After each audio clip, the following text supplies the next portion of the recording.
Hi friends, அஸ்ஸலாமு அலைக்கும். இன்றைக்கி நான் ரொம்ப டேஸ்டான ஒரு ஸ்வீட் தான் செய்ய போகிறேன். சின்ன பிள்ளைங்கலேருந்து பெரியவங்க வரைக்கும் விரும்பி சாப்பிடுவாங்க.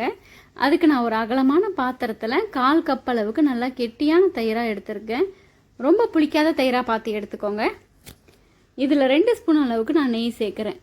உருக்காத நெய் தான் நான் சேர்க்குறேன். இப்போ இந்த தயிரையும் இந்த நெய்யும் நல்லா ஒரு கரண்டியால் நல்லா கலந்து கொடுத்துடலாம். ரெண்டும் நல்லா கலந்து வரணும்.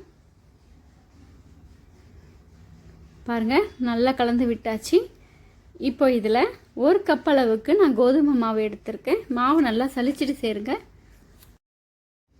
இப்போ இதில் ஒரு 2 பிஞ்சு அளவுக்கு உப்பும் 2 பிஞ்சு அளவுக்கு ஆப்பச்சோடாவும் சேர்க்குறேன். சேர்த்ததுக்கப்புறமா இதில் 2 டேபிள் ஸ்பூன் அளவுக்கு நான் பால் பவுடர் சேர்க்குறேன். பால் பவுடர் சேர்க்கும் போது நல்லா வாசனையாக சாப்பிட்றதுக்கு நல்லா டேஸ்ட்டாக இருக்கும். 2 டேபிள் ஸ்பூன் அளவுக்கு நான் சேர்த்துருக்கேன். இப்போ எல்லாத்தையும் ஃபஸ்ட்டு இந்த தயிரோடு நல்லா கலந்து விட்டுருங்க. ஃபஸ்ட்டு நல்லா கலந்து பாருங்கள். தண்ணி தேவைப்பட்டால் சேர்த்துக்கலாம், அப்படி இல்லைன்னா இந்த தயிரே போதுமானதாக இருக்கும். நல்லா கலந்து கொடுத்துடலாம்.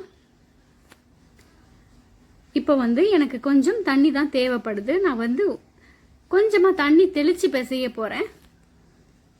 கொஞ்சமாக தண்ணி தெளிச்சிங்க, மொத்தமாக ஊற்றிடாதீங்க. கொஞ்சமாக தெளித்து விட்டு நல்லா டைட்டான மாவாக பிசைஞ்சு வச்சுக்கலாம்.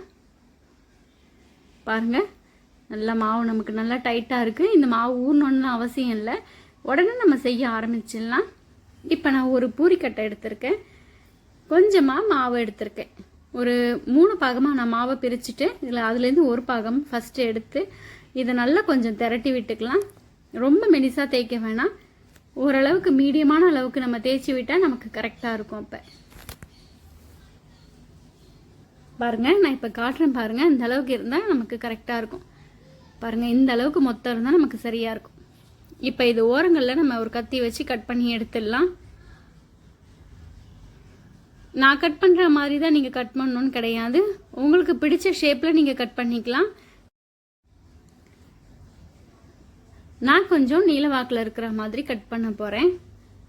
ஃபஸ்ட்டு இதை ஓரங்களில் எடுத்துடலாம். திருப்பி அடுத்த மாவு கூட இதை சேர்த்து இந்த ஓரங்களில் இருக்க மாவையும் சேர்த்து பிசைஞ்சிப்போம். இப்போ இந்த நீல வாக்கில் இந்த மாதிரி கட் பண்ணி எடுத்துக்கலாம். இந்த மாதிரி நம்ம பொரிச்சு எடுக்கும்போது நமக்கு கரெக்டான சைஸில் வரும். திரும்பவும் நான் இந்த பக்கமும் கட் பண்ணி எடுத்திருக்கேன். எனக்கு இது கரெக்டாக இருந்துச்சு. பாருங்கள், இந்த மாதிரி மொத்தத்தில் இந்த சைஸில் இருந்தால் சரியாக இருக்கும். இதே மாதிரி எல்லா மாவுலையுமே நம்ம ரெடி பண்ணி வச்சுட்டா எண்ணெயில் போட்டு எடுக்க ஈஸியாக இருக்கும். நானும் அதே போல் தான் எல்லாத்தையுமே ரெடி பண்ணி தான் வச்சுருக்கேன். பாருங்கள், இப்போ ஸ்டவ் ஆன் பண்ணிக்கிட்டு நம்ம கடாயில் எண்ணெய் ஊற்றிக்கலாம்.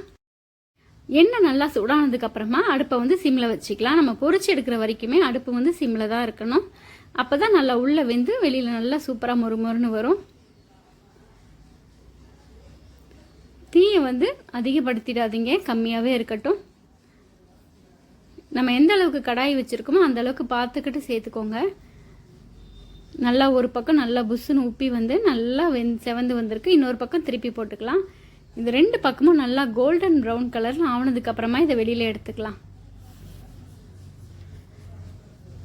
பாருங்கள், நல்லா செவந்து வந்துருச்சு. இப்போ மொத்தத்தையும் வெளியில் எடுத்துடலாம். கொஞ்சம் கூட எண்ணெய் குடிக்கவே குடிக்காது. எல்லாத்தையுமே நான் இந்த மாதிரி பொரிச்சு எடுத்துக்கிறேன். இப்போ இதுக்கு சர்க்கரை பாகு ரெடி பண்ணிக்கலாம். 1 கப்பு போல் நான் சர்க்கரை சேர்த்துருக்கேன். அதுக்கு 1/2 கப் அளவுக்கு தண்ணி. நம்ம 1 கப்பு மாவு எடுத்தோம் இல்லையா, அதுக்கு 1/2 கப் தண்ணி சேர்க்கணும், 1 கப் சர்க்கரை சேர்க்கணும். கரெக்டாக இருக்கும் நமக்கு இனிப்பு.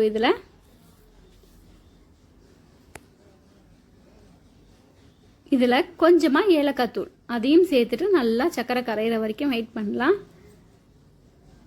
சர்க்கரை பாகுலாம் நமக்கு ரெடியாக வேண்டாம். சர்க்கரை கொதிச்சு நம்ம குலோப் ஜாமுக்கெலாம் இறக்கும் இல்லையா, அந்த மாதிரி ஒரு 5 நிமிஷம் கொதிச்சிச்சுன்னா நமக்கு கரெக்டாக இருக்கும்.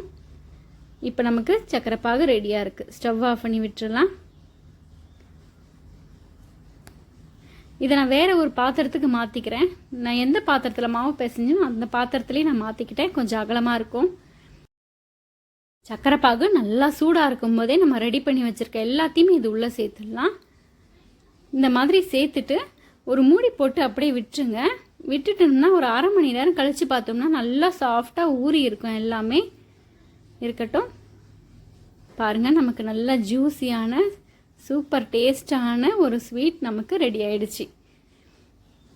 பாருங்கள் எந்த அளவுக்கு சாஃப்டாக இருக்குன்னு, அப்படி எடுக்கும்போதே உடையுது. அப்படி நல்லா ஜூஸியாக சாப்பிட்றதுக்கு அட்டகாசமாக இருந்துச்சு.